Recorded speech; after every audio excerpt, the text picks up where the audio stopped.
नमस्कार। मैं doctor Saurabh Sharma, associate professor, department of history. पिछले यूट्यूब वीडियो में हम लोगों ने वैदिक काल या वैदिक युग नामक अध्याय का प्रारंभ किया था।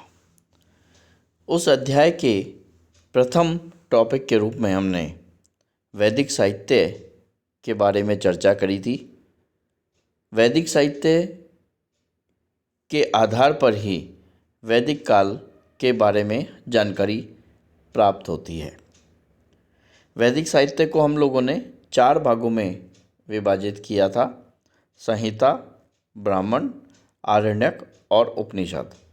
और इन सभी के बारे में हमने विस्तार से एक एक करके अध्ययन किया था। आज इसी श्रृंखला में अगली कड़ी के रूप में भौगोलिक विस्तार के बारे में जानकारी करेंगे।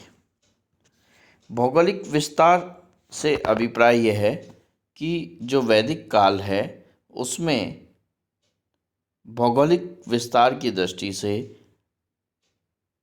जो निवासी वैदिक युग में निवास कर रहे हैं वो किन क्षेत्रों में, यानी भारतीय उपमहाद्वीप के किन क्षेत्रों में उनका निवास है, ये जानने का हम प्रयास करेंगे। सर्वप्रथम हम देखें कि वैदिक काल को 2 भागों में विभाजित किया जा सकता है: पूर्व वैदिक काल और उत्तर वैदिक काल। पूर्व वैदिक काल का समय 1500 ईसा पूर्व से 1000 ईसा पूर्व का माना जाता है, और वहीं उत्तर वैदिक काल का समय 1000 ईसा पूर्व से 600 ईसा पूर्व का माना जाता है। ये कालक्रम ध्यान रखना आवश्यक है, क्योंकि आगे जो हमारा अध्ययन रहेगा वो इस पर आधारित रहेगा कि पूर्व वैदिक काल और उत्तर वैदिक काल में क्या अंतर आता है। चाहे हम भौगोलिक स्थिति के बारे में देखें, चाहे समाज के बारे में देखें, चाहे राजनीति के बारे में देखें, धर्म के बारे में देखें, तो जो विभिन्न पक्षों का हम अध्ययन करने वाले हैं उसमें पूर्व वैदिक काल में क्या स्थिति थी और उत्तर वैदिक काल में उस स्थिति में क्या परिवर्तन आता है, इसके बारे में हम विस्तार से चर्चा करेंगे। परीक्षा में भी जो प्रश्न आता है वो सामान्यतः तुलनात्मक दृष्टि से ही पूछा जाता है कि पूर्व वैदिक काल और उत्तर वैदिक काल की समाज, अर्थव्यवस्था, धर्म, राजनीतिक जीवन, भौगोलिक स्थिति आदि के बारे में विस्तार से बताएं। इस तरह से प्रश्न परीक्षा में सामान्यतः पूछा जाता है। तो हमें ये स्पष्ट रूप से ध्यान होना चाहिए कि 2 वैदिक काल को 2 भागों में विभाजित किया गया है। पूर्व वैदिक काल 1500 ईसा पूर्व से 1000 ईसा पूर्व का समय है, और उत्तर वैदिक काल जो बाद में आ रहा है 1000 ईसा पूर्व से 600 ईसा पूर्व का समय है। जैसा कि हमने पहले भी देखा है कि पूर्व वैदिक काल की जानकारी ऋग्वेद संहिता से प्राप्त होती है। पूर्व वैदिक काल की जो समस्त जानकारी है वो ऋग्वेद संहिता से प्राप्त हो रही है, और उत्तर वैदिक काल की जानकारी अन्य वैदिक साहित्य हैं, जिसमें ऋग्वेद संहिता से संबंधित ब्राह्मण, आरण्यक एवं उपनिषद ग्रंथ तथा अन्य तीनों वेदों की संहिताएं, यानी तीनों वेद जो भी अन्य हैं, सामवेद, यजुर्वेद और अथर्ववेद, उनकी संहिताएं और उनसे संबंधित जो ब्राह्मण, आरण्यक और उपनिषद ग्रंथ हैं उनसे हमें उत्तर वैदिक काल की जानकारी प्राप्त होती है। यानी यहाँ पर विशेष रूप से ये ध्यान रखना है कि पूर्व वैदिक काल की जानकारी हमें ऋग्वेद संहिता से प्राप्त हो रही है और उत्तर वैदिक काल की जानकारी हमें अन्य साहित्य से प्राप्त हो रही है।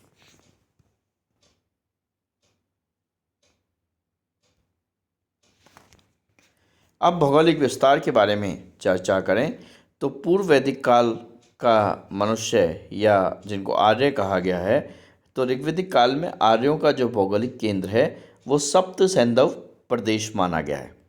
सप्त सैंधव प्रदेश से क्या अभिप्राय है? सप्त सैंधव प्रदेश का अभिप्राय यह है वह क्षेत्र जहाँ पर 7 नदियाँ बहती थी। 7 नदियों द्वारा सिंचित प्रदेश सप्त सैंधव प्रदेश कहलाता है। ऋग्वेद में जो 7 नदियाँ वर्णित की गई हैं वो सिंधु, सरस्वती, शतुद्री जिसको आज हम सतलज के नाम से जानते हैं, विपाशा जो वर्तमान में व्यास के नाम से जानी जाती है, परुष्णी जिसे हम रावी के नाम से जानते हैं, असिकनी यानी जिसे हम चेनाब के नाम से जानते हैं, और वितस्ता जिसे वर्तमान समय में झेलम नाम से जाना जाता है। इस प्रकार ऋग्वेद में 7 नदियों का वर्णन किया गया है जो सप्त सैंधव प्रदेश उसके द्वारा सिंचित है। वह नदियाँ सिंधु, सरस्वती, शतुद्री, विपाशा, परुष्णी, असिकनी और वितस्ता है। ध्यान रखना है, सप्त सैंधव प्रदेश पे सामान्यतः प्रश्न बनता है कि सप्त सैंधव प्रदेश क्या है, या वे 7 नदियाँ जो ऋग्वेद में वर्णित है वे कौन सी हैं। ऋग्वेद में अफगानिस्तान की कुछ नदियों का भी उल्लेख मिलता है। ये नदियां हैं कुभा यानी काबुल, सुवास्तु यानी स्वात, क्रुमु जिसे कुर्रम नाम से जानते हैं अभी, और गोमती जिसे गोमल नाम से जाना जाता है। गंगा और यमुना नामक नदियों का भी उल्लेख मिलता है, लेकिन 2 बार ही मिलता है। तो इससे ये अनुमान लगता है कि ऋग्वेद आर्यों का जो प्रमुख निवास स्थान था वो सप्त सैंधव प्रदेश था, क्योंकि उन नदियों का ये विशेष रूप से उल्लेख कर रहे हैं। तो इस आधार पर यह अनुमान लगाया गया कि पूर्व वैदिक काल की जो बस्तियां हैं वो पूर्वी अफगानिस्तान, पंजाब तथा पश्चिमी उत्तर प्रदेश तक ही सीमित थी। इस समय के जो मनुष्य थे उनको हिमालय पर्वत का ज्ञान था, यानी हिमालय पर्वत के बारे में जानकारी थी, परंतु विंध्याचल पर्वत की जानकारी उनको नहीं थी। समुद्र का ज्ञान भी इस काल के मनुष्य को नहीं था, क्योंकि ऋग्वेद में जो बार बार समुद्र शब्द का उपयोग हो रहा है वह जल राशि यानी तालाब का द्योतक है। यानी जो समुद्र शब्द का प्रयोग हम ऋग्वेद में देख रहे हैं वो तालाब के लिए प्रयोग किया गया है। समुद्र जो जिसे आज हम समुद्र के रूप में जानते हैं उसका जानकारी उस समय के व्यक्तियों को नहीं थी। तो इस दृष्टि से यहाँ पर हम देखें तो ऋग्वेद के समय जो बस्तियाँ हैं वो आपको इस तरीके से आप देख सकते हैं। ये सप्त सैंधव प्रदेश इस नक्शे में दिखाया गया है। इस सप्त सैंधव प्रदेश में ऋग्वेद से संबंधित जो पूर्व वैदिक काल का मनुष्य है वो निवास किया करता था।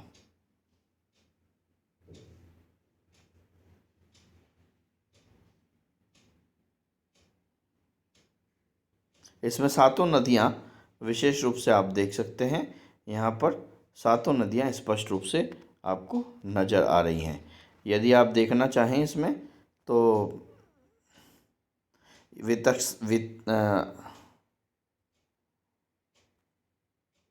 जिन नदियों के बारे में हमने अभी चर्चा की है उसमें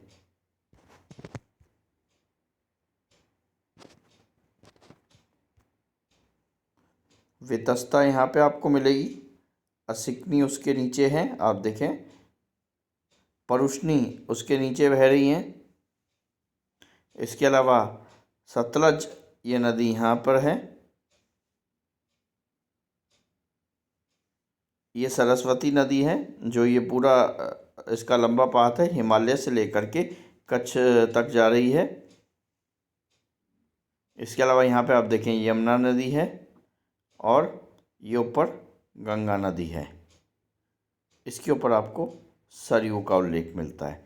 तो इस तरीके से ये 7 नदियों का जो सिंचित प्रदेश है उसे हम सप्त सैंधव प्रदेश को जान रहे हैं, और यही जो है आपके प्रारंभिक आर्यों यानी पूर्व वैदिक काल के आर्यों का निवास स्थान है।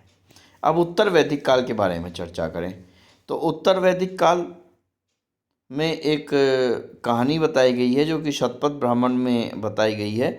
इसमें विदग्ध माधव एक प्रसंग है जिसके आधार पर ये पता लगता है कि आर्यों का विस्तार पूर्वी उत्तर प्रदेश तथा उत्तरी बिहार क्षेत्र में हो गया था। यानी जो पूर्व वैदिक काल में हम जहाँ आर्य देख रहे थे उस क्षेत्र से निकल करके अब इनका विस्तार पूर्वी उत्तर प्रदेश तथा उत्तरी बिहार में होने लगा था। इस काल के ग्रंथ में हम देखते हैं कि विंध्याचल पर्वत तथा गंगा एवं सिंधु नदी के मैदानों का स्पष्ट उल्लेख मिलता है।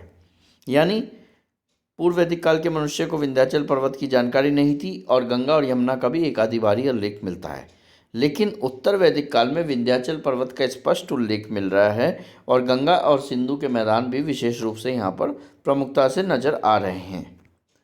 शतपथ ब्राह्मण में बंगाल की खाड़ी तथा अरब सागर का भी उल्लेख है। देखिए, अभी हमने बात करी थी पूर्व वैदिक काल के संदर्भ में कि समुद्र की जानकारी इनको नहीं थी और जो समुद्र का उल्लेख मिल रहा था वो शायद तालाब का द्योतक था, यानी तालाब के लिए समुद्र शब्द यूज़ कर रहे थे। लेकिन यहाँ पर शतपथ ब्राह्मण बता रहे हैं कि यहाँ पर बंगाल की खाड़ी तथा अरब सागर दोनों का स्पष्ट उल्लेख है। इस आधार पर यह अनुमान लगा सकते हैं कि उत्तर वैदिक कालीन मनुष्य को समुद्र की भी जानकारी हो गई थी। पूर्व वैदिक काल के मनुष्य को जहाँ सप्त सैंधव नदियों की जानकारी थी, उसके अतिरिक्त उत्तर वैदिक काल में कुछ अन्य नदियों के नाम प्रमुख रूप से मिलते हैं। सादानीरा, जिसे गंडक नाम से जाना जाता है, नर्मदा तथा चंबल जैसी कई अन्य नदियों का उल्लेख यहाँ पर मिलता है। इसके अतिरिक्त कुछ क्षेत्रीय राज्यों का भी निर्माण होना शुरू हो गया था, उनका भी उल्लेख मिलता है। ये राज्य कौन कौन से हैं जिनका उल्लेख मिल रहा है? उनमें है काम्पिल, पंचाल, कौशल तथा विदेह। इन क्षेत्रीय राज्यों का भी उल्लेख मिल रहा है।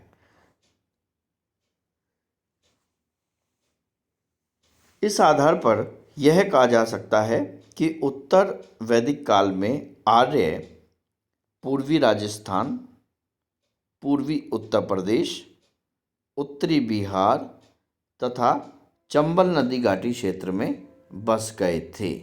यानी उनका विस्तार जो है अब पूर्व वैदिक कालीन सप्त सैंधव प्रदेश से निकल कर और क्षेत्रों में भी हो गया था। देखिए, यहाँ पर ये जो मैप आप देख रहे हैं, इसमें 16 महाजनपद दिखाए गए हैं जो ज़्यादातर गंगा और यमुना का जो ये मैदानी क्षेत्र है उसके आसपास में आपको नज़र आ रहे हैं। ये इस क्षेत्र में ज़्यादातर आपको नज़र आ रहे हैं। तो उत्तर वैदिक काल में आर्यों का विस्तार भी इस दृष्टि से हम देख सकते हैं। धन्यवाद।